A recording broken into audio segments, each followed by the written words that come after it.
क्योंकि उसके बाद क्लास नहीं होगी। आप लोग चाहोगे तो देख लेंगे, नहीं तो कोई बात नहीं। क्योंकि आज मेरे 2 दिन से एक तकलीफ हो रही है, जो मैं दिखाने गया तो वहाँ सर्वाइकल पेन बता दिया, एडमिट होने के लिए बोला। वैसे मैं सुबह बाद में जाऊँगा, लेकिन अगली क्लास में हो नहीं पाएगी क्योंकि मैं मकाऊ रहूँगा। तो मैं जो भी समय होगा आगे वाला बता दूँगा। कोशिश करना इन क्लासों में अधिक से अधिक आप लोग जुड़ो और जितना सीखने का प्रयास हो, आप सीखने का प्रयास करना। सुनने से कोई फ़ायदा नहीं। मैं बार-बार ये कहता हूँ कि किसी भी संत के मुख से सुना हुआ, उस सुनी हुई चीज़ को मनन करो, मंथन करो, निध्यासन करो, जो समझ में नहीं आया वो पूछो। आप लोगों को ये अंतिम 2 क्लास है, एक आज वाली, एक आगे एक क्लास और लूँगा, 25 हो जाएगी, सफिशिएंट है। उसके बाद अगर आप चाहोगे तो मैं समझाऊँगा, नहीं तो कोई बात नहीं। अगर जिन-जिन की जागृति ये हो कि हमें और कुछ जानना है तो मेरे पर्सनल व्हाट्सएप पे मैसेज कर देना, ताकि मैं देखूँगा कि हाँ 20-30 आदमी हो गए तो मैं कोशिश करूँगा। आज हम तत्व दर्शन के उस विषय पे बात करेंगे। मैंने चाहे ईड़ा नाड़ी हो, पिंगला नाड़ी हो या सुषुम्ना नाड़ी हो, चक्र हो या कुंडलिनी हो, वायु हो, प्राण वायु, सबकी या तन्मात्रा हो, तत्व की तन्मात्रा होती है 25, वो हो, सब प्रकार से आप लोगों को बता दिया। अब जानना आपका काम है। किसी भी चीज़ को मानना कभी मत मानना। जानना मस्ट है, जानना चाहिए। मानना तो क्या है, मानने से कोई हल होना नहीं है, ना उससे कल्याण होना है। मैं आपको बार-बार ये कह रहा हूँ कि अभी क्योंकि मेरी शायद उम्र भी ज़्यादा है या नहीं है, ये तो हरि के हाथ है, नारायण के हाथ है, ईश्वर के हाथ है। लेकिन क्योंकि जिस तरीके से मेरी तकलीफ हो रही है, अभी मैं बीमार हूँ, वो मुझे नहीं लगता कि ज़्यादा, पता नहीं कितना जीवन देगा परमात्मा आगे, कितना तेल बचा दीपक में। तो मेरा मानस ये है कि आप अधिक से अधिक जानो, अधिक से अधिक सुनो, उसको सीखो, मनन करो, निध्यासन करो। इन सारी चीज़ों को, जो राजयोग की तमाम चीज़ें जिसके द्वारा हम परमपिता परमात्मा की अनुभूति कर सकते हैं, आत्मा की अनुभूति कर सकते हैं, वो मैंने आपको बता दिया। आप लोग प्रश्न पूछते नहीं हो, मैं बार-बार कहता हूँ कि प्रश्न पूछा करो, आप लोग पूछते नहीं हो। मैं आज मेरे बेटे की सगाई थी, उस सगाई वालों को येन-केन प्रकारेण जल्दी से निकाल कर, और मैं क्लास इसीलिए लेट हुआ। तो आज जिस विषय की हम बात करेंगे, वो विषय है ध्यान। योग के अंदर बहुत महत्वपूर्ण अध्याय है ध्यान का। ध्यान कैसे किया जाता है? ध्यान को करने की कुछ विधियाँ हैं, जो हमें फॉलो करनी है। किसी भी चीज़ का ध्यान, आप अपने सतगुरु का ध्यान करो, अपने इष्ट का ध्यान करो, या सामाजिक पारिवारिक तौर पर अपने परिचित का ध्यान करो, सब चीज़ें इसमें समाविष्ट है। लेकिन परिचित का ध्यान करने से तो का कोई औचित्य नहीं, क्योंकि आजकल एंड्रॉइड मोबाइल चल के आप कहीं भी बैठे हो तो बात कर सकते हो, वीडियो कॉल से बात कर सकते हो। लेकिन ध्यान ऐसी विधि है कि वीडियो कॉल से आप उस आत्मा की अनुभूति नहीं कर सकते हो, उस परमात्मा की अनुभूति नहीं कर सकते। तो ध्यान 3 प्रकार का है। ध्यान बहुत प्रकार के होते हैं, लेकिन मोस्टली 3 प्रकार के होते हैं। एक ध्यान को बोलते हैं निकटस्थ ध्यान, एक ध्यान को बोलते हैं दूरस्थ ध्यान, और एक ध्यान को बोलते हैं अंतर ध्यान। ध्यान को हम त्रैटक भी बोलते हैं वैदिक भाषा में। ये कैसे करना चाहिए?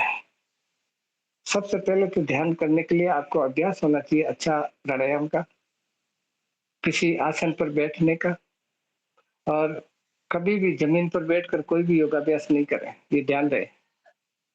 क्योंकि हमारे ऊपर फेस है, नीचे अर्थ है। अर्थ अगर भूमि में मिल गया तो आपकी तमाम पावर्स है, बॉडी के अंदर जितनी भी पावर्स बनाई है आपने, गुरु कृपा से वो 1 सेकंड के अंदर निकल जाएगी। इसलिए बिना आसन के ना करें। दूसरा नियम कि आप जो पॉजिटिव दिशाएँ हैं हमारे धर्म में 10 दिशाएँ बताई है हमारे योगियों ने। उत्तर, दक्षिण, पूर्व, पश्चिम, ईशान, आग्नेय, नैऋत्य, वायव्य, ऊपर और नीचे। ये 10 प्रकार की दिशाएँ हैं। 5 प्रकार की जो दिशाएँ हैं वो धनात्मक है। वहाँ से हमें पॉजिटिव एनर्जी मिलती है और 5 दिशाएँ ऐसी है जिससे नेगेटिव एनर्जी मिलती है। पॉजिटिव एनर्जी किन-किन से मिलती है? एक वायव्य दिशा से, उत्तर दिशा से, ईशान दिशा से, पूर्व दिशा से और ऊपर दिशा से। इनसे पॉजिटिव एनर्जी मिलती है हमारे को। और इसके अलावा जो बाकी की 5 दिशाएँ हैं, जैसे दक्षिण, नैऋत्य अ, और पश्चिम और आग्नेय और नीचे, ये 5 दिशाएँ नेगेटिव एनर्जी देती है। तो कभी भी कोई भी योग का अभ्यास करो तो नेगेटिव एनर्जी की तरफ मुँह करके ना बैठें। आप करके देख लेना, मेरी बात पे विश्वास मत करो। आप अपने पलंग पे सोओ और इस कदर सोओ कि सुबह जब आप उठो पलंग से, तो आपकी नज़र आपकी जो मुँह है वो दक्षिण दिशा की तरफ उठे, आप दक्षिण दिशा दिसे दिखे। 5 दिन ऐसे करके देखो और 5 दिन इसका अपोज़िट करके देखो कि 5 दिन आप ऐसे सोओ कि आपको उठते ही या तो पूरब दिखे या उत्तर दिखे या ईशान दिखे या वायव्य दिखे, तो आपको बॉडी के अंदर पॉजिटिव एनर्जी मिलेगी। और इसके विपरीत आप सोओगे तो आपको नेगेटिव एनर्जी मिलेगी। हाँ गुरुदेव। थकावट सी हाँ, जय श्री राम सर। जय श्री राम। थकावट जय श्री राम, थकावट सी महसूस होगी, बहुत तरह के आपको तकलीफ़ें होगी। इसमें आज ग्रुप के अंदर मोहन भाई या दीपांशु जुड़ा हुआ है क्या? मोहन भाई या दीपांशु जुड़ा हुआ है क्या? रिकॉर्डिंग हो रही है? जी गुरुजी कर रहे हैं। मोहन मिश्रा और दीपांशु जुड़े हुए अरे हैं इसमें ग्रुप बब्बू, में? जय गुरुदेव। वो दीपांशु जुड़ा हुआ है। जुड़ा हुआ है? जी। तो वो बोल तो नहीं रहा। क्या पता। चलो ठीक ठीक है। तो अब कैसे किया जाए ध्यान? एक तो ध्यान करने का नियम है कि 5 जो पॉजिटिव मैंने दिशाएँ बताई उसकी तरफ आपका मुख होना चाहिए। अ, नीचे आसन होना चाहिए आप जिससे बैठ रहे हो। दूसरा पद्मासन, सिद्धासन, स्वास्तिकासन जो भी आप उचित लगा सकते हो वो आसन लगा के बैठिए। अगला नियम है कि आप जिस पे ध्यान लगा रहे हो, ध्यान 3 तरह का होता है, निकटस्थ, दूरस्थ और अंतर्ध्यान। सबसे पहले हम अभ्यास करते हैं निकटस्थ त्राटक से। आप कहीं भी किसी भी जगह बैठ जाइए, पॉजिटिव दिशाओं की तरफ मुँह करके और अपने से लगभग 4 फीट दूर एक बिंदी बना दो, काली बिंदी। जैसे माताएँ बहनें बिंदी लगाती है ना, वैसी बिंदी बना लो और उस बिंदी को लेके नासागर देखो, नज़र नासागर यानी बिंदी भी है, नाक की जो टोई है ना ये भी दिखती रहे। अब कई बार ये प्रश्न आता है मेरे पर्सनल व्हाट्सएप पे मैसेज करते हैं कि जब बिंदी को देखेंगे तो नाक को कैसे देखेंगे? भाई हमारी दोनों आँखें, एक आँख को बंद कर लो, इसको देखो तो इधर वाला नाक दिखेगा, ये आँख बंद करता हूँ तो इधर वाला दिखेगा, दोनों आँख बंद खुली रखूँगा तो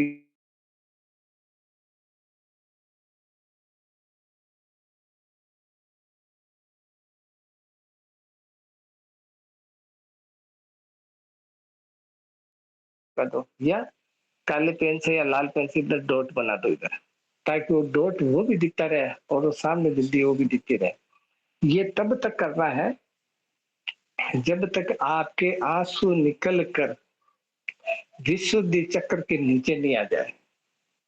आपकी आँखों के आँसू निकल कर विशुद्धि चक्र तक नहीं आ जाए यहाँ तक। तो समझो विशुद्धि का मतलब ही यही होता है विशुद्ध, बिल्कुल शुद्ध, यानी आपका जो मेडिटेशन है वो परिपक्व हो गया निकटस्थ वाला। अब कई जने क्या करते हैं, जैसे मेरे को देखो आप, जैसे मैं ये देख रहा हूँ और आंखें थक गई तो आंखें बंद कर लेते हैं लेकिन वापस खोल लेते हैं ऐसे। एक बार आंख बंद करने के बाद दोबारा कभी मत खोलना, भूल से नुकसान उठाओगे। आंख बंद हो गई तो उसको हाथों को ऐसे रगड़ो, इस प्रकार से रगड़ो जोरदार, और जैसे घोड़े की आँखों पे वो लगाते हैं हम पट्टी, वैसे इनको यूँ करके इनको सेको। कोई सज्जन अगर चश्मा लगाता तो चश्मे उतार के। कभी भी बिजली के उपकरण पर मेडिटेशन मत करना। जैसे मैं बैठा हूँ और ये ट्यूबलाइट को देख रहा हूँ सामने, तो कभी भी बिजली के उपकरण पर मेडिटेशन करना मत भूल से। आपको साथ चोट हो सकती है, करंट आ सकता है और कोई नुकसान हो सकता है। अब ये तो है नियम। निकटस्थ त्राटक अगर विशुद्धि के नीचे उतर गया तो इसका मतलब आपका ध्यान परिपक्व हो गया। हमें किसी भी विद्या का गुरूर नहीं करना चाहिए कि मैंने तो ये जान लिया, अब मैं कुछ भी कर सकता हूँ या कुछ भी कर सकते हैं। दूसरी बात, किसी भी विद्या का निजी उपयोग में उपयोग करो, निजी उपयोग बने, लेकिन जितना हो सकता है। पर हित शरीर से धर्म नहीं भाई, पर पीरा सम नहीं यदि भाई, आपकी वजह से अगर किसी का हित होता हो तो वो काम सर्वोपरि है, वो काम करना। क्योंकि इस जीवन के बाद हमारे कर्मों का हिसाब होगा, हमारी जाति का हिसाब नहीं होगा। हमने कैसे कर्म किए उसका हिसाब होना है, जाति का नहीं कि मैं ब्राह्मण हूँ या मैं वैश्य हूँ या मैं क्षत्रिय हूँ या शूद्र हूँ, इसका हिसाब नहीं होना। ये जातियां तो हम लोगों ने बनाई। अब अगर ये परिपक्व हो जाता है, अगली क्लास में फिर मेरे से पूछ लेना, ये परिपक्व हो जाता है आपका इधर तक, तो फिर दूरस्थ त्राटक करना आपको। दूर बैठा आदमी, जैसे मान लीजिए मैं एक व्यक्ति विशेष को जानता हूँ, चाहे वो आदमी है, औरत है, लड़का है या लड़की है, उसको पूरा प्रैक्टिकली फिजिकली में जानना जरूरी है दूरस्थ त्राटक के लिए। हमारे जो ऋषि मुनि है हुए या हमारे जो पंडित जन है जितने भी, वो दूर बैठे आदमी की गतिविधि कैसे जान लेते हैं? वो कोई पीढ़ी थोड़ी है, लेकिन वो इसमें पारंगत होते हैं, योग में, मेडिटेशन में। तो आपको पता होना चाहिए कि वो आदमी जयपुर है, जयपुर के फलाने जगह उसका मकान है, वहां रहता है वो, उसका मेडिटेशन करो। ये करने के बाद थोड़ा सा देखो आप, और आपकी आंखें के लिए देखने का तरीका वही है मेडिटेशन का। आप उसी नासागर देखो, लेकिन उसी नासागर कल्पना करो कि उससे मैं देख रहा हूँ, उसका डायग्राम बना लो आंख के सामने। आंख का डायग्राम पूरा बन जाए, आपकी आंख जलने लग जाए, तो हल्की सी धीरे धीरे ऐसे बंद करो, धीरे धीरे ऐसे बंद करो, ऐसे दबानी नहीं है आंख को, ऐसे बंद करो। और आपका ध्यान इधर कुटस्थ पर लगाकर उसी का ध्यान करो, उसी को देखो लगातार। ये देखते देखते आपको एक सिरहन सी महसूस हो जाए, बॉडी में एक कंपन सा महसूस हो जाए, जिसको अपन कहते हैं रोंगटे खड़े हो गए, तो समझो आप वहां तक पहुंच चुके। आपका जो इसको जिसको जिसको कहते हैं अपन कैजुअल बॉडी, वो वहां तक पहुंच गई। आपकी फिजिकली बॉडी यही है, लेकिन आपकी जो कैजुअल बॉडी है वो वहां तक पहुंच गई। ये दूरस्थ त्राटक का नियम है। तीसरा आता है अंतर ध्यान, अंदर का त्राटक। क्योंकि ये जो दो त्राटक है ना, ये तो अभ्यास का तरीका है, सांसारिक कामों में काम आने वाली चीजें हैं ये। आप किसी का दुख दर्द मेटना चाहो या और किसी प्रकार की कोई चीज करना चाहो तो, लेकिन ये याद रहे, इसमें अगर पारंगत भी हो जाओ तो ऐसा काम कभी मत करना जो नीति के विरुद्ध हो, फिर भी उसको आप पॉजिटिव कर रहे हो। ऐसा मत करना, भले ही वो आपका बेटा ही हो, आपकी बहू हो, कुछ भी हो। अब सबसे मस्त है अंतर त्राटक, जिसको अंतर ध्यान बोलते हैं। अंतर ध्यान को हम नॉर्मली ऐसे लेते हैं, यहाँ से गायब हो जाना। योग शास्त्र में अंतर ध्यान का मतलब है आत्मा की अनुभूति करना। तरीका वही है, आप उसको देखो, नासागर देखो अपनी खुली आंखों से, किस खुली आंखों से देखते देखते एक कल्पना करो कि हमारे शरीर के अंदर, कल्पना को आधार बनाना है। एक कल्पना करो कि हमारे शरीर के अंदर नीचे जो रीढ़ की हड्डी का जो निचला हिस्सा है, ऐसे वाला, इस प्रकार का, वहां से मूलाधार शुरू हो रहा। मैं जर्नी कर रहा हूँ, मैं यात्रा कर रहा हूँ मूलाधार की, फिर स्वादिष्ठान की, फिर ऐसे ऊपर चढ़ते चढ़ते चढ़ते चढ़ते इधर तक की, आगे चक्र तक की। ऐसे कल्पना करनी है आपको। आपको ये जानकारी होनी चाहिए किस चक्र में कितने फूल है और किस चक्कर का कौन सा स्वामी है, ये आपको जानकारी होनी चाहिए। ये मेरी किताब में पढ़ लेना आप, इसमें डिटेल से लिखा है। और यहाँ तक जाने के बाद, यहाँ पर जाने के बाद सिर्फ़ और सिर्फ़ अपने सतगुरु का ध्यान करना है। अपने सतगुरु का ध्यान करना इधर आने के बाद, इधर कूटस्थ पर आने के बाद अपने सतगुरु का ध्यान करना है।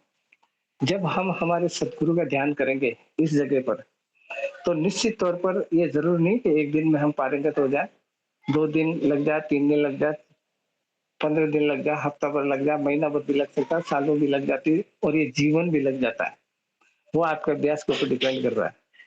अब जब ये आपकी अनुभूति हो जाए कि मुझे मेरे सतगुरु के दीदार इधर हो चुके, हो रहे हैं या मुझे महसूस हो रहा है ऐसे। बहुत सारे लोग फ़ोन कर के पूछते हैं या बहुत सारे लोग व्हाट्सएप के ज़रिए पूछते हैं। निश्चित तौर पर आपको 2 चीज़ की जानकारी होगी। एक तो सबसे बड़ी जानकारी कि गुरु कोई आदमी नहीं होता, गुरु कोई लिंग नहीं होता, जैसे पुल्लिंग है, स्त्रीलिंग है, नपुंसकलिंग है। गुरु तीनों का समाहित एलिमेंट होता है, सतगुरु।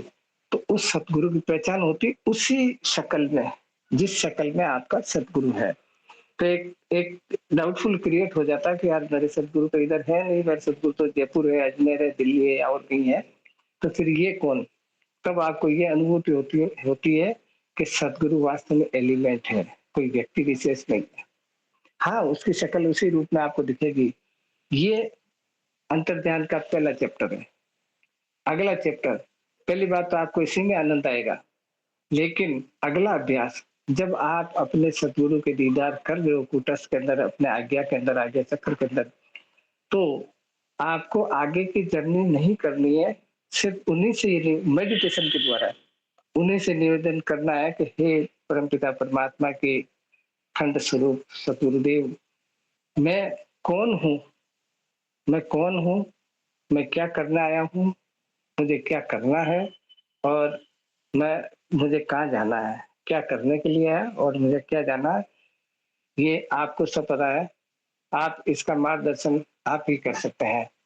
तो आपको 1 दिन में, 2 दिन में, हफ्ते भर में, 15 दिन में, महीने भर में, कभी-कभी तो आपको वो बोलेगा, जैसे मैं आपको बता रहा हूँ अभी व्हाट्सएप के ज़रिए, अभी ये ग्रुप के ज़रिए, यही बातें वो बताएगा आपको, आपका सतगुरु बताएगा। फिर उसकी ज़िम्मेदारी है कि वो आत्मा तो इस शरीर के अंदर हमारे आत्मा है, वही परमात्मा है। परमात्मा कोई अलग एलिमेंट नहीं है। अब जैसे 10 पेड़ है, 10 पेड़ों में जीव है, जीव तो एक ही है ना, पेड़ का रंग अलग-अलग हो सकता है, हमारे में सब में आत्मा है। वो अलग-अलग हो सकता है, कोई ब्राह्मण है, कोई वैश्य है, कोई शूद्र है, कोई कुछ है, क्षत्रिय है, लेकिन सब में धड़क तो वही रहा ना। तब हमें पता पड़ता है कि हम कोई जाति विशेष के आदमी नहीं, हम कोई वर्ण विशेष के आदमी नहीं, जीव नहीं, हम किसी देश विशेष के जीव नहीं, हम किसी प्रांत विशेष के जीव नहीं, हम तो उस अखंड ज्योति परमपिता परमात्मा के अंश हैं। उसकी जर्नी वो कराएगा जो हमारा सतगुरु है। और इसमें हो सकता है कि किसी को कोई हफ्ते भर में काबिल हो जाए, किसी को 15 दिन लग जाए, किसी को महीना लग जाए। इसकी टाइम बॉन्डिंग मैं नहीं बता सकता, ये आपके अभ्यास के ऊपर डिपेंड है। हर विद्या अभ्यास मांगती है, करत अभ्यास के जड़ीबूटी हो तो सुजान, रसरी आवत जात ते सिल पर परत निशान। अभ्यास तो करना पड़ेगा। पैदा होके तो सभी मरते हैं, जिसको जन्म और मृत्यु कहते हैं ना, वो तो हम क्या, ये जानवर भी मरते हैं, पेड़ पौधे भी मरते हैं, जल के जानवर भी मरते हैं, उड़ने वाले भी, सब प्रकार के जानवर मरते हैं। 4 प्रकार के जीव है इस धरती पर, उड़ने वाले, ऊपर आसमान वाले, नीचे जल वाले, हम भूमि वाले और एक अदृश्य, सब के सब इस जीवन में इसमें आएंगे ना, उसको जाना पड़ेगा। तो हमें ये पता पड़ जाएगा कि मैं कौन हूँ। आज तक हमने ये समझा कि मैं अगर पुरुष हूँ तो मेरा नाम ये है, मेरी जाति ये है, मेरी औरत ये है, मेरे बच्चे बच्ची है, मेरा परिवार ये है, मेरा समाज ये है। औरत हूँ तो भी यही समझता है कि मैं फलानी हूँ, उसकी बीवी हूँ, मेरे इतने बच्चे, ये सब कुछ। लेकिन तब मालूम पड़ता है कि मैं कौन हूँ। हमारे वेद कहता है अहम ब्रह्मास्मि। वेद ये भी कहता है कि एको ब्रह्म द्वितीयो नास्ति, ब्रह्म एक है, दूसरा हो नहीं सकता, न है। उसकी किरणें है, ये सूरज है, ये सूरज एक है, लेकिन इसकी करोड़ों किरणें हैं जो हमारे संसार को प्रकाशित करती है। वैसे ही ईश्वर एक है, लेकिन उसकी किरण के रूप में हम आत्मा के रूप में हमारे शरीर में समाहित है, सबके शरीर में समाहित है। उसका पता पड़ता है और इस मनुष्य जीवन का लक्ष्य यही है। मैं कौन हूँ? तब पता पड़ेगा कि मैं तो स्वयं ईश्वर हूँ। मैं तो स्वयं उस ईश्वर का अंश हूँ, ईश्वरांश हूँ, यानी आत्मा हूँ। और आत्मा है वही परमात्मा है। हमारे वेद कहते हैं, हमारे शास्त्र कहते हैं, उपनिषद पढ़े ये कहते हैं। क्योंकि बहुत सारे लोग ऑब्जेक्शन उठा देते हैं, तर्क करते हैं कि कैसे आत्मा हो सकता है, मैं कैसे ब्रह्म हो सकता हूँ। भाई एक समुद्र में से एक कटोरी जल लो, तो उस समुद्र का जल और उस कटोरी के जल में कोई फर्क नहीं, पात्र में फर्क हो सकता है। ऐसे ही परमात्मा के हमारे में ये फर्क हो सकता है कि पात्र में फर्क हो सकता है हम वही जल, वही परमात्मा की किरण, वही सूरज की किरण है हम। अनंत रूप में ये किरणें जो फैली हुई है, उसकी अनुभूति हो जा, हमारा जीवन सफल हो जा। इस धरती के ऊपर, ऊपर आसमान में ना तो कोई स्वर्ग है, ना नरक है। ये मैं भी पांडित्य करता हूँ, ये मैं भी समझाता हूँ। जब कर्मकांड की बात आती है तो यही कहता हूँ, भाई स्वर्ग और नरक है। स्वर्ग का राजा वो है, नरक का राजा वो है। मर जाता तो कोई आदमी ऐसे काल आएगा, उठा के ले जाएगा, भैंसे पे बैठ जाएगा। ये कर्मकांड तक सीमित है। इनको दिमाग से बाहर निकाल दो। ना तो कोई काल आने हा काल आएगा जब भैंसे पे बैठ के कोई आएगा, ना कुछ होगा। ना ऊपर कोई स्वर्ग है, ना नरक है, कोई नहीं। किसी भी प्रकार के इस प्रकार का प्लेटफॉर्म नहीं है। अगर कोई कहता है ना, तो जो कर्मकांड तक सीमित है वो लोग कहते हैं और वही मानते हैं। और ये है भी जरूरी, क्योंकि शास्त्र एक ऐसा विषय है, ऐसा प्लेटफॉर्म है कि उसमें भय डालना जरूरी है। आपके हमारे दिमाग में अगर भय नहीं डाला जाएगा तो हम परमात्मा की स्मृति नहीं करेंगे, उसकी अनुभूति नहीं करेंगे। हमें भय नहीं डाला जाएगा तो हम चोरी करेंगे, वेश्यावृत्ति करेंगे, और कोई बहुत सारे ऐब है वो करेंगे, डकैतियां करेंगे। इसीलिए भय डाला जाता है कि इस प्रकार के काम करोगे तो गर्म तेल में डाल दिया जाएगा। ऐसा कुछ नहीं होता है। इस जन्म के बाद में यहाँ से जब शरीर, हमारी आत्मा विसर्जित होगी, इस जीव में सूक्ष्म शरीर जिसको कहते हैं, इस पंच भौतिक शरीर से सूक्ष्म शरीर का अलग होना ही मृत्यु है। और परमात्मा की कृपा देखो कि इस मृत्यु का अभ्यास हमें रोज कराता है नींद के रूप में। नींद एक अल्प मृत्यु है, लेकिन मौत मुकम्मल नींद है। नींद अल्प मृत्यु, छोटी मृत्यु का छोटा हिस्सा है। नींद में भी हमारे पास कोई कुल्हाड़ी लेके खड़ा, हमारा पेट काटने के लिए, हमारे पैर काटने के लिए, तो हम कुछ कहेंगे थोड़ी उसको। मृतवत है, यानी इसका अभ्यास रोज परमात्मा करा रहा था, नींद का, काल का, मृत्यु का। लेकिन हम तो भी नहीं समझ पाते हैं। और जो मृत्यु है वो मुकम्मल नींद है, वो परमानेंट सोने की का प्लेटफॉर्म है। ये फर्क है और कुछ नहीं। अब प्रश्न ये आता है कि स्वर्ग और नरक की कल्पना कैसे की जाए? तो आप अच्छे घर में पैदा हो जाइए, वो स्वर्ग है। किसी फुटपाथ पे कहीं पैदा हो जाइए, वो नरक है। तो इस प्रकार की ये ज्ञान कांड में प्रविष्ट होने के बाद आपको ये कल्पनाएं दिमाग से निकाल देनी चाहिए। पहली बात तो जो गुरुमुखी लोग है ना, उनको ये बातें करनी नहीं चाहिए, कल्पना ही नहीं करनी चाहिए, क्योंकि ये होती नहीं है। ये कर्मकांड तक सीमित है। और कर्म का अभी जैसे 5वीं क्लास तक बच्चा पढ़ रहा है, उसको क ख ग घ स्वर और व्यंजक सिखाते हैं मास्टर लोग। उसके बाद जब 8वीं तक आ जाता है, 8वीं मिडिल क्लास में, तो अंग्रेजी सिखाते हैं। फिर वो जो ग्रेजुएशन कर लेता है, पोस्ट ग्रेजुएट हो जाता है, तो फिर वो क ख ग याद थोड़ी करेगा, उसको तो नेचुरल जबान में आ जाएगा वो। उसको फिर वो पढ़ देख कर वो किताब याद रखने की जरूरत नहीं है। कक्का बारकड़ी की या अक्षर व्यंजक की किताब रखने की जरूरत नहीं है। ऐसे ही आप जब गुरुमुखी हो गए तो कर्मकांड से ऊपर उठ गए, जिसका नाम है उपासना कांड। उपासना से ऊपर उठ गए, फिर उसका नाम है ज्ञान कांड। जब ज्ञान में ही प्रविष्ट हो गए तो फिर किस चीज का मलाल है आपको? फिर तो आत्मा और परमात्मा की अनुभूति करना ज्ञान का अंतिम लक्ष्य है। तो सज्जनों, मैं तो बार बार यही कहता हूँ कि इन चीजों को समझाने के लिए आपको ढेर सारे विद्वान मिलेंगे, बहुत विद्वान मिलेंगे। ये दुनिया, ये हमारा भारत देश इससे खाली नहीं है।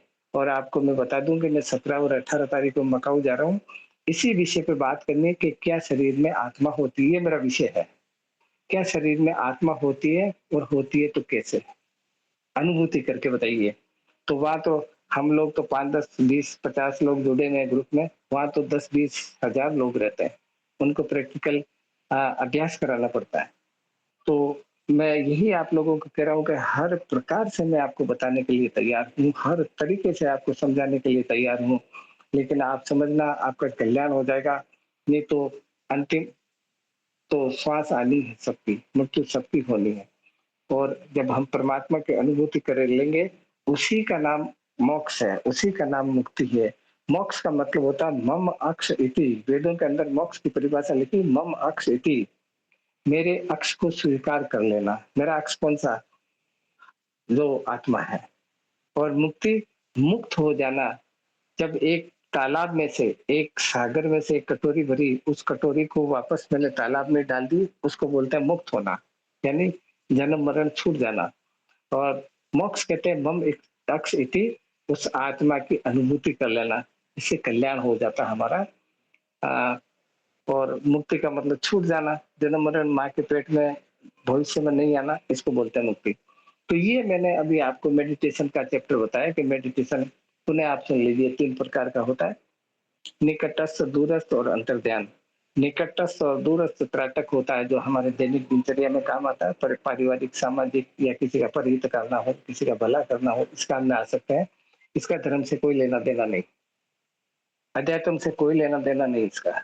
अध्यात्म का अगर किसी से लेना-देना है तो उसका नाम है अंतर्ध्यान, जिसको हम अंतर त्राटक बोलते हैं देसी भाषा में। और उसका अभ्यास करना, इस विषय में आप लोगों को कोई बात पूछनी तो आप पूछिए, मैं इसका एक-एक प्रश्न का आपको जवाब देता हूँ। फिर अगली क्लास अपनी तीसरी है और त्राटक के बाद कोई विषय मेरे ख्याल से कोई ऐसा बचा नहीं है कि मैं आपको समझा सकता हूँ। हाँ, बोलिए आप बोलो, किसी को अगर कोई प्रश्न पूछना तो बोलिए आप।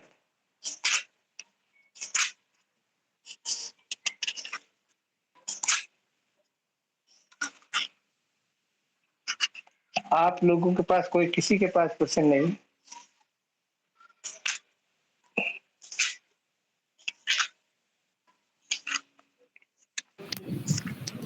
हेलो। हाँ, बोलिए। गुरुदेव, जैसा आपने कहा कि निकटस्थ ध्यान हमें करना है, तो उसे हाँ, आप एक बार समझा सकते हैं कि कैसे क्या हमें बैठना चाहिए और किस जगह हाँ, पर बैठना चाहिए और देखिए। कैसे करना है और कैसे मुझे हाँ, वो समझ में आएगा कि मैं वो ध्यान कर चुका हूँ? क्योंकि जैसे कि हाँ, अभी जो मैं करता हूँ डेली, मैं दरअसल हाँ, मेडिटेशन करता हूँ और वो मैंने शिव पुराण पढ़ी थी, तो उससे मैंने जाना हाँ, था उसके बारे में। और मैं हाँ, उसमें लिखा गया था कि अगर करना होता है इसे तो अच्छा समय रात का होता है, उसमें ऐसा लिखा हुआ था। तो मैंने हाँ, उससे फ़ॉलो करते हुए चालू करा था।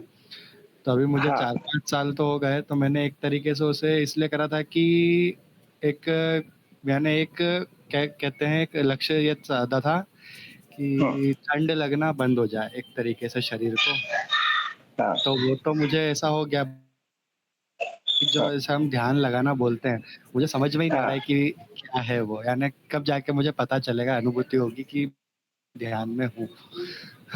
हाँ। आयुष भैया, पहले तो ये बताइए कि आप गुरुमुखी हो या नहीं हो? हाँ? आप गुरुमुखी हो, कोई गुरु है आपका? किसी गुरु के चरणों में समर्पित हो आप? ऐसे तो मेरा अभी गुरुमुख नहीं है गुरुदेव, दरअसल, हाँ। लेकिन मैं महादेव को मानता हूँ, तो उन्हीं के जैसा करने की कोशिश करता हूँ वैसे। नहीं, महादेव देखो, देखिए, सदगुरु एक ऐसा एलिमेंट होता है जो भौतिक रूप से होता है, क्योंकि जी, जी। महादेव तो परमात्मा, महादेव तो भगवान है। जी, उसको जी। डायरेक्ट आप महादेव से बात तो नहीं कर सकते हो ना। सदगुरु ऐसा होना चाहिए जो पंचभौतिक शरीर में, जैसे राम और कृष्ण भी आए तो महर्षि आ, वशिष्ठ और उनके पास उनके पास गए, जब भगवान कृष्ण भी ने गुरु बनाया और राम जी ने गुरु बनाया, तो भौतिक बनाना चाहिए, भौतिक रूप से, ताकि उनसे हम तर्क वितर्क कर सकते हैं, उनसे सीख सकते हैं, उनसे जान सकते हैं। भोलेनाथ से तो हम जान नहीं सकते ना। अब भोलेनाथ की पुस्तक है शिव पुराण, उसमें लिखा है कि रात के टाइम ये मेडिटेशन करना चाहिए। ठीक बात है, अच्छी बात है, क्योंकि दिन में उजाला इतना होता है कि आप अगर उस पे बिंदी पे त्राटक करोगे ना, तो आपकी आंखें डाइवर्ट हो जाएगी, ध्यान हट जाएगा, बिंदी के अलावा भी दूसरी चीजें दिखने लग जाएगी। लेकिन रात के समय करोगे तो टारगेट वही रहता है, जैसे आप तारे को देख रहे हो, चांद को देख रहे हो, तो चांद को ही देखोगे आप। क्योंकि बीच में अंधेरा रहता है, इसलिए आपकी आँखें सिर्फ़ और सिर्फ़ उसी को दिखेगी। अब प्रश्न ये है कि तरीका क्या है? तो मैंने तरीका आपको पहले बताया कि आपको पद्मासन, सिद्धासन या स्वास्तिकासन या और कुछ आसन लगाओ जो भी आपको उचित लगे। दूसरा, उस आप जिस जगह पे बैठ रहे हो, उस जगह पे आसन होना चाहिए। तो मृग चर्म आसन तो आजकल निषेध है, हमारे भारत सरकार में निषेध है, इससे सज़ा हो जाती है। तो ऊन का आसन लो आप, वो आसन बिठाओ, क्योंकि नीचे अर्थ है, भूमि अर्थ करती है, ऊपर फेस है, नीचे अर्थ है, ये अर्थ कर जाएगी। आपने जितनी भी एनर्जी कलेक्ट करी है इस बॉडी के अंदर, वो 1 सेकंड के अंदर निकल जाएगी सारी। अपन दैनिक भाषा में कहते हैं ना, सारा खाया पिया निकल गया, तो सारा करा कराया निकल जाता है 1 सेकंड में, अगर आपने आसन नहीं लगाया तो। दूसरी बात, अब आप मेडिटेशन कैसे करते हो ये तो मुझे पता नहीं, लेकिन मैंने बताया था शुरुआत में कि धनात्मक दिशाओं में मुँह करके करना चाहिए। जैसे वायव्य, पूर्व, उत्तर और ईशान और ऊपर, ये 5 दिशाएँ धनात्मक है हमारे सनातन धर्म में, इनमें करना चाहिए, इससे पॉजिटिव एनर्जी मिलती है। जी गुरुदेव, मैं तीस दरअसल मुख अपना पूर्व दिशा की ओर ही रखता रखता हूँ। हाँ, तो आसन भी रखना चाहिए नीचे, ज़मीन के नीचे। जी, और जी। कब कभी भी योग की कोई प्रक्रिया, योग का मतलब ऐसा नहीं है कि आपको सर्वांग आसन करो, मत्स्य आसन करो, धनुष आसन करो, इसी को योग बोलते हैं। योग का मतलब होता है जुड़ना। और जब ये काम करते हैं तो हम किसी भी काम को करने के लिए उस सतगुरु को के चरणों में हमारी भावनाओं को समर्पित करके करना चाहिए। हम मान लीजिए, अ, मैं दूरस्थ त्राटक कर रहा हूँ और आप देवास में बैठे हो, मैं आपका त्राटक कर रहा हूँ, आपका ध्यान कर रहा हूँ मान लीजिए, और क्योंकि मेरे सतगुरु नहीं है और मैं आपके आयुष के पास आ तो गया देवास, लेकिन वापस रिटर्न होना नहीं आया मेरे को, तो क्या करूँगा मैं? इसीलिए उसके समर्पित होना चाहिए सतगुरु के, क्योंकि हम जैसे मेले में जाते हैं या किसी जंगल में जाते हैं, तो घर वालों को कह के जाता है कि भाई मैं फलानी जगह जा रहा हूँ, यानी घर वालों को चिंता रहती है, अगर मैं लेट सेट भी होगा तो वो संभालने आएँगे। ऐसे ही सतगुरु का महत्व है हमारे भौतिक जगत में। तो एक तो सतगुरु आप के चरणों में समर्पित हुए हो, चाहे कोई भी सतगुरु होना चाहिए, सक्षम होना चाहिए। दूसरा, आसन होना चाहिए, फिर आसन लगा के बैठना चाहिए। आपका मुख उत्तर, पूर्व, ईशान और वायव्य में होना चाहिए या ऊपर होना चाहिए। या और तीसरा, अगर आप मेडिटेशन 2-3 साल से कर रहे हो तो आपको पता होगा कि जब आँखें एक बार बंद हो जाती है ना, तो उसको दोबारा खोल के मेडिटेशन नहीं करना चाहिए, इससे आँखों में नुकसान होता है। आँखें प्रॉपर्ली बंद हो जाए तो उसको बंद ही रहने दो, हाथ को ऐसे रगड़ के, और इसमें मैग्नेटिक पावर है। मैग्नेटिक पावर की पहचान बताऊँ, आप हाथों को ऐसे रगड़ो, ऐसे रगड़ के, और ऐसे-ऐसे झटको, और किसी ने बिना तेल डाले हुए बाल होने चाहिए, किसी कोई सज्जन माताएँ या बहनें तेल नहीं डालती है, तो उसके सिर पे ऐसे हाथ ऐसे करो, तो वो बाल खड़े हो जाएँगे। इसका मतलब हमारे बॉडी के अंदर मैग्नेटिक पावर है। तो ऐसे रगड़ के और ऐसे ऐसे कुप्पे बनाकर आँखों पे ऐसे रख लो ताकि उनको आराम मिल जाए। ये तरीका है निकटस्थ त्राटक का।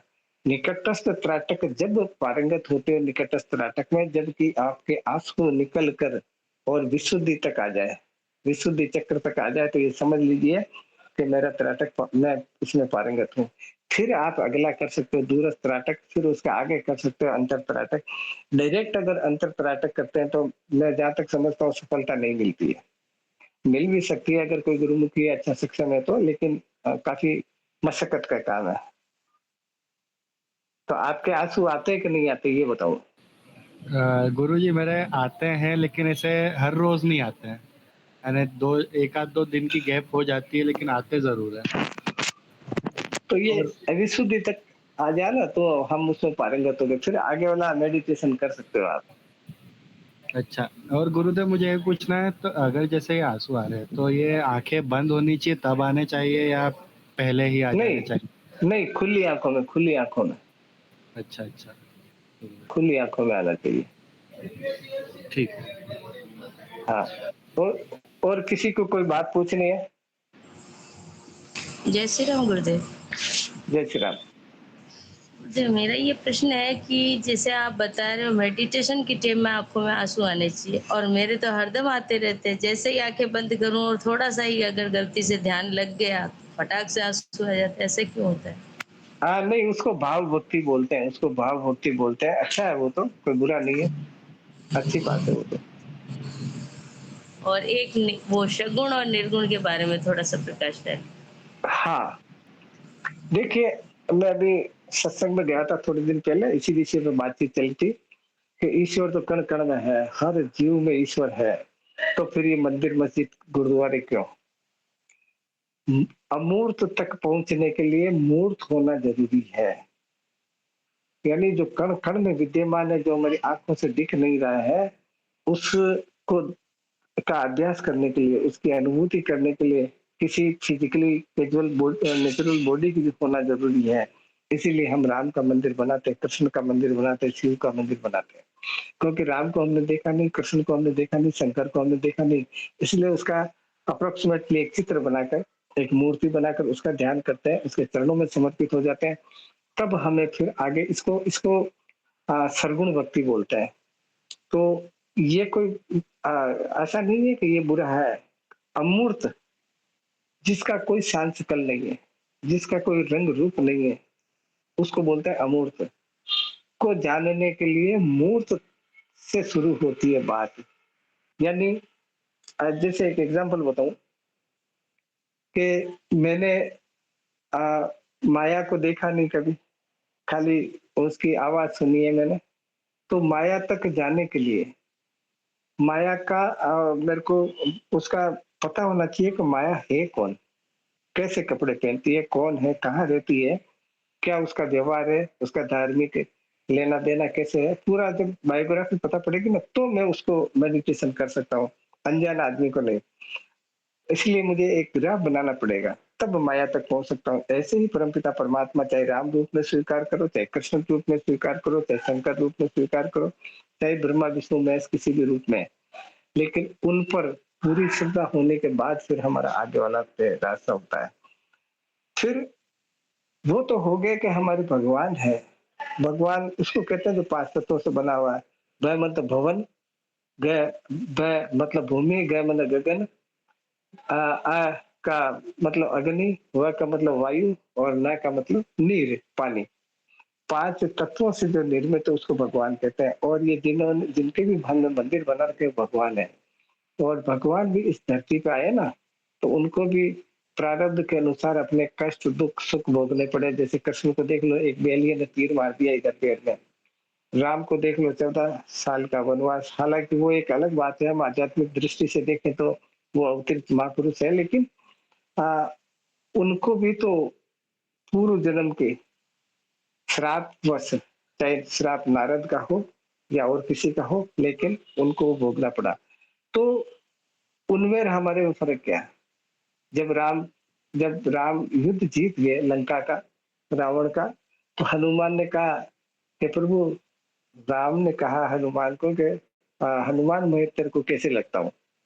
तो हनुमान का जवाब है, जबकि पूछने वाला भी परमात्मा और बताने वाला भी परमात्मा के अवतार, शंकर का अवतार है, एकादश रुद्र अवतार हनुमान जी, और वो विष्णु के अवतार है, दोनों अवतरित महापुरुष। वो एक महापुरुष दूसरे से पूछ रहा कि बताइए मैं तेरे को कैसे लगता हूँ? तो हनुमान कहता है कि प्रभु, आप मेरे स्वामी और मैं आपका सेवक हूँ, लेकिन भौतिक रूप से अगर पूछो तो, और आत्म भाव से पूछते हो तो जो तू है वही मैं हूँ।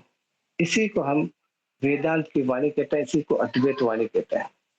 कि अपने आप को, भजन भी गाते हैं ना संत लोग, मैंने अपने आप को पाया। अपने आप को क्या पाया? अपने खुद को पहचानना, उसी को आत्म कल्याण कहते हैं। सत्संग में संत कहते तो हैं, हम सुनते भी हैं, लेकिन उसको लागू नहीं करते, उसको नहीं करते। ये है सरगुण भक्ति। निर्गुण भक्ति, निर्गुण भक्ति उसको कहते हैं कि मैं स्वयं ईश्वर हूँ। कैसे पहचाना जाए, ये हमारे सदगुरु बताते हैं हमारे को रास्ता। जैसे अभी मैंने ये 24-25 क्लासों में मैंने आपको बताया, ये तरीके निर्गुण भक्ति को जानने के लिए, जो कण कण में ईश्वर है उसको जानने के लिए। क्योंकि रामचरितमानस में लिखा है, बिनु पद चले सुनई, बिनु काना कर, बिनु कर्म करे विधि नाना, आनंद बिना सकल रस भोगी, बिनु बांधी बरता बक जोगी। ऐसा है वो ईश्वर। उसको जानने के लिए न उसके कोई हाथ पैर है, न उसके कान है, न उसके नाक है, न उसके कुछ है, न उसके चमड़ी है, फिर भी सबकी सुनता है, सबका स्वाद लेता है, सब जगह वो गमन करता है। ऐसा ईश्वर, तो ऐसे ईश्वर के अंश हैं हम, जिसको हम आत्मा कहते हैं। इसको कहते हैं निर्गुण भक्ति। और सरगुण भक्ति जो मंदिरों में जाते हैं उसको बोलते हैं सरगुण भक्ति।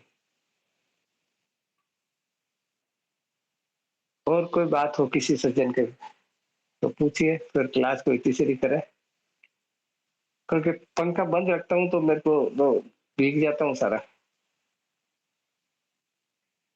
किसी के पास कोई प्रश्न हो तो बोलिए आप।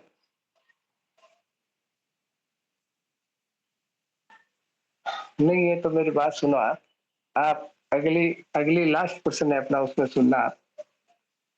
आत्मानुभूति करने के लिए कुछ टिप्स मैंने व्हाट्सएप पे इस ग्रुप में भी डाले हैं, लेकिन आज मैं आपको फिजिकली सुनाता हूँ। एक तो अनुलोम विलोम करना सीखो आप। दूसरा प्राणायाम करना सीखो। अनुलोम विलोम प्राणायाम 3 बंद होते हैं हमारे, जालंधर बंद, मूल बंद और उड्डयन बंद। इन तीनों बंदों का अभ्यास करो। दूसरा भस्त्रिका प्राणायाम करना सीखो और एक प्लाविनी प्राणायाम करना सीखो। ये अगर सीख लिए तो चक्रों को जानना इतना बड़ा विषय नहीं है। चक्रों को जान लिया तो कुंडलिनी को जानना इतना बड़ा विषय नहीं है, और कुंडलिनी को अगर जान लिया तो आत्मा की अनुभूति करना कोई बड़ा विषय नहीं है।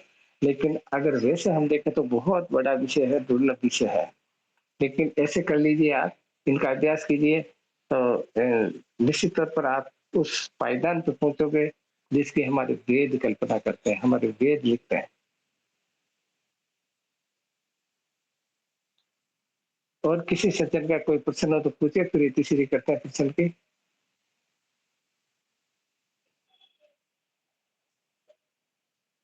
गुरुदेव प्रणाम गुरुदेव। हाँ जय श्री राम सज्जन। गुरुदेव आप बता रहे थे कि हमारे इस लोक के अलावा कुछ भी नहीं है हाँ आगे, तो फिर हाँ ये किसी की जो अधोगति हो कहलाती है या कोई इस तरह से हो जाता है, फिर उसकी आत्मा हाँ भटकती रहती है, वो चीज क्या है गुरुदेव? उस पे थोड़ा सा देखो, हाँ बताइए। हाँ, अभी मैंने ये बोला था कि ऊपर कोई ऐसा लोक नहीं है, स्वर्ग लोक या नरक लोक। लेकिन अभी सुंदरलाल जी ने कहा कि जिनकी आत्माएं भटकती है, हम कर्मकांड के अनुसार हम पंचभौतिक शरीर है। अगर दुर्घटना हो जाती है किसी की, क्योंकि राज्यों के अनुसार 92 करोड़ श्वास एक आदमी के हैं, एक जीव के हैं। मानव जीवन में 92 करोड़ श्वास, 92 करोड़ श्वास मुझे दिया और मैं लटक गया इसके पंखे के बीच में। तो जो शेष बचे मेरे, मैंने जितने मान लो 80 करोड़ मैंने श्वास ले लिए, तो 12 करोड़ बच गए। 12 करोड़ तक वो भूत योनि कहलाती है, यानी उसका जीवन नहीं होगा आगे। और उसका जो सूक्ष्म शरीर है वो अगली माँ के पेट में नहीं जाएगा, वो भूत योनि में रहेगा। जैसे कोई जल के मर गया, कोई डूब के मर गया, कोई लटक के मर गया, कोई एक्सीडेंटल डेथ हो गई, इस प्रकार से। अब मान लो ये भूत योनि है, प्रेत योनि, ये योनियां है हमारे 9 प्रकार की। तो आ, ये तो लटकने वाला भूत योनि में गया। अब कई जने हमारे दैनिक भाषा में हम कहते हैं कि अंत मता सो गता। एक कहावत है कि अंतिम समय में आपको जो चीज याद रहेगी, आप उस चीज की स्मृति, जिसकी आपको अंत श्वास में स्मृति रहेगी, उसमें आप भटकते रहोगे।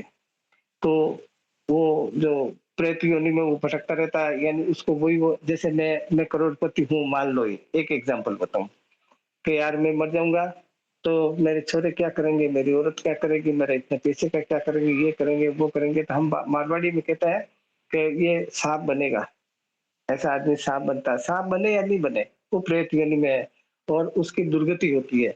ऐसे लोगों की दुर्गति होती है जो अलग अलग योनियों से हम पुकारते हैं, जो नेचुरल डेथ के अलावा किसी भी प्रकार की डेथ होती है, वो भूत प्रेत पिशाच इस प्रकार की योनियों में जाते हैं। और उसका कल्याण करना फिर कर्मकांड उसका रास्ता है। ज्ञान कांड में उसका रास्ता कैसे ढूंढेंगे, क्योंकि ज्ञान कांड वो तो शरीर, सूक्ष्म शरीर अलग हो गया ना, इसलिए ज्ञान कांड से उसका रास्ता नहीं है। उसका तो फिर वो पंडित जी को पकड़ना पड़ेगा, कर्मकांड की विधियां करनी पड़ेगी। क्योंकि हमारा कर्मकांड सिर्फ कर्मकांड नहीं कह सकते, वो एक विज्ञान है। कर्मकांड विज्ञान है हमारा, उपासना कांड विज्ञान है, और ज्ञान कांड तो स्वयं विज्ञान लगता है, अपने विज्ञान का स्वरूप ही है। तो ये बात है सुंदरलाल जी कि उन ऐसे भी लोग हैं, अगर नहीं होते मान लो, तो आज के 700 साल पहले महाराज तुलसीदास जी ने चित्रकूट में बैठकर ये नहीं लिखते कि भूत पिशाच निकट नहीं आवे, महावीर जब नाम सुनावे। क्योंकि उनको जब राम जी से मित्रता कराई, राम जी को दर्शन दिए, तो एक प्रेत के द्वारा हुए उनको दर्शन राम जी के। तो निश्चित बात है कि हमारे रामचरितमानस झूठा तो नहीं हो सकता, रामायण झूठा तो नहीं हो सकता, हमारे हनुमान जी जो एकादश जो अवतार रुद्र अवतार है वो झूठे तो नहीं हो सकते।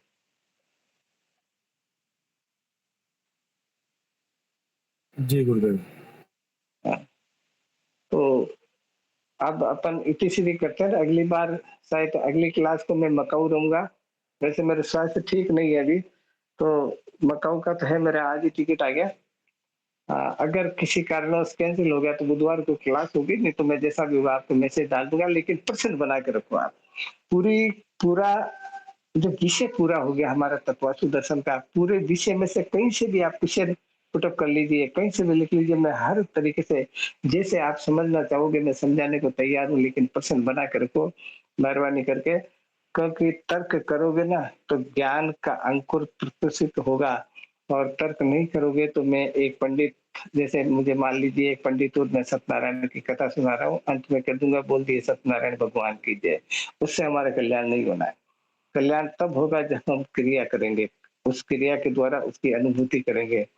तो आप प्रश्न बनाना, कोई लोग प्रश्न नहीं बनाते हैं, मुझे दुख होता है। प्रश्न अवश्य बनाया करो आप। मैं तो बार बार कहता हूँ कि आप मुझे पढ़ाओ, मैं आपको सैकड़ों प्रश्न बना के बता दूं, लेकिन आप इतने लोग हो, कोई भी प्रश्न नहीं पूछता है। ये एक अपने आप में एक साइंस है, ये विज्ञान है तत्वसु दर्शन, इसको स्वर विज्ञान बोलते हैं। ये पूरा का पूरा साइंस है। तो कोई कपोल कल्पित बातें नहीं है जो मैं समझा रहा हूँ, वो रियलिटी है, और रियलिटी वही हो सकती है जिसके द्वारा अनुभूति होती है हमारे को।